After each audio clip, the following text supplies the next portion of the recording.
mula sa magulang hanggang sa ating kabataan. Kaalaman ba'y sapat o salat? Sa patuloy na pagtaas sa mga kaso ng teenage pregnancy ay lumulutang pa din ang pagiging responsableng magulang at pagkakaroon ng sapat na kaalaman para sa ating kalusugan.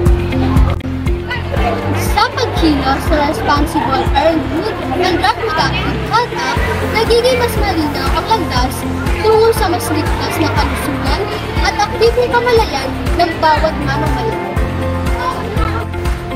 Ang Responsible Parenthood at Reproductive Health Act or RA 10354 ay batas na nagiging daan para sa mga Pilipino na magkaroon ng access sa impormasyon at serbisyo para sa family planning at reproductive health.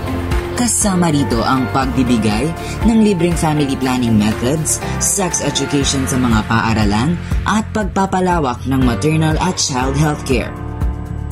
Layunin ng batas na ito na maging responsable at may kaalaman ang mga magulang sa pagpaplano ng isang pamilya.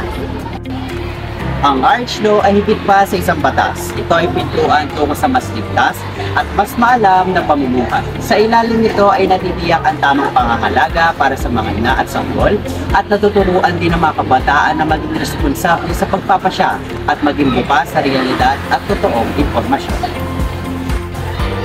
Sa uli, ito ang haligi na magtutuloy sa atin ng pagkakusong sa lipunang mapayapa, maunlad at may kinabukasan.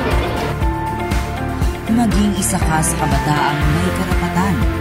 Hinuhubog ang kaalaman at huwaran para sa lipunan.